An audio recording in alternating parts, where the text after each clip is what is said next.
Vidyasagar science অলিম্পিয়াডের আজকে 2025-এ যে প্রশ্নপত্র সে নিয়ে আলোচনা করছি। প্রশ্নের উত্তরগুলো দেখে নাও। জীবনবিজ্ঞান পার্টের নিম্নলিখিত কোন রোগটি সংক্রমিত ইঁদুরের মাধ্যমে ছড়িয়ে পড়ে? উত্তর হচ্ছে ডি, প্লেগ। পাতার পৃষ্ঠে অবস্থিত ছোট ছিদ্রগুলিকে বলা হয় স্টোমাটা, অপশন এ।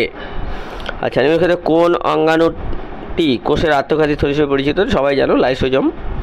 আচ্ছা, নিচের কোন অন্তঃক্ষরা গ্রন্থি ইনসুলিন হরমোন ক্ষরণ করে? ইনসুলিন অগ্নাশয় ক্ষরণ করে। ওটার অপশন হচ্ছে বি। আচ্ছা, কৃষি বিজ্ঞানীরা যে ভিটামিনের চাহিদা মেটানোর জন্য গোল্ডেন রাইস নামক ধান তৈরি করেছেন তা হলো ভিটামিন এ। গোল্ডেন রাইস মানে যে ক্যারোটিন সমৃদ্ধ রাইস, ভিটামিন এ। আচ্ছা, নিচের কোনটি গ্রিন হাউস গ্যাস নয়? এখানে অক্সিজেন বাদ দিয়ে সবগুলোই গ্রিন হাউস গ্যাস। 41 নম্বর প্রশ্ন।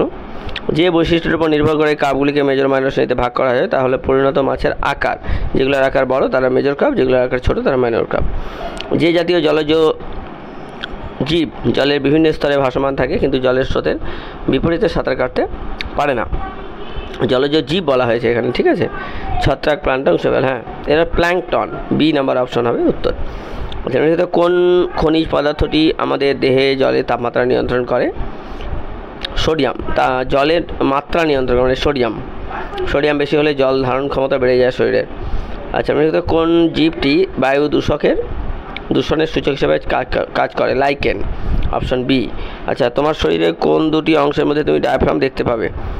এটা হচ্ছে বক্ষ গহ্বর, উদর গহ্বরের মাঝখানে। বি অপশন হবে। আচ্ছা, 40। এবার বলছে নিম্নলিখিত সংগঠনের ক্রমবর্ধমান জটিলতা অনুসারে সাজাও। 47 নম্বর অপশন। এই অপশনটা হবে এরকম: চ্যাপ্টা আকৃতির কোষ, তারপরে কলা, তার মানে 3, 4, 1, 2। তার মানে এটা 47-এর ডি। আচ্ছা, নিম্নলিখিত প্রাণীগুলির মধ্যে কোনটি একটি অমেরুদণ্ডী সামুদ্রিক প্রাণীর উদাহরণ? হাঙর মেরুদণ্ডী, হ্যাচেটসিস, তিমি, এসবই মেরুদণ্ডী, শুধুমাত্র জেলিফিশ বাদ দিয়ে কোনো জেলিফিশটা হবে উত্তর। 48। 49। টিকা দেওয়ার পদ্ধতি প্রথম আবিষ্কার করে? ডারউইন কখনো করেনি, এডওয়ার্ড জেনার। আলেকজান্ডার ফ্লেমিংও না কিন্তু। এডওয়ার্ড জেনারকে টিকার কি বলা হয়? Father of the vaccination. মানে ভ্যাকসিন জগতের বাবা বলা হয়। এবার দেখো 50। অর্জুন, আমলকি ইত্যাদি গাছ সাধারণত যে বনে পাওয়া যায় সেটি হলো অর্জুন, আমলকি। আমলকি তো পাতাঝরা পাতাঝরা গাছের বন, ঠিক আছে? চিরসবুজ গাছের বন নয়, ঠিক আছে? পাতাঝরা গাছের বনে আমলকি দেখতে পাওয়া যায়, ঠিক আছে? Deciduous forest. এই ছিল আজকের উত্তর 50 পর্যন্ত। এটা উত্তর শুরু হচ্ছে কোশ্চেন নাম্বার 37 থেকে, না 36 থেকে, মানে 36 থেকে 10-এর 46। হ্যাঁ, 14টা প্রশ্ন, মাত্র 14টা প্রশ্ন করেছে জীবনবিজ্ঞান থেকে। 36 থেকে 50, 14 থেকে 15টা কোশ্চেন করেছে।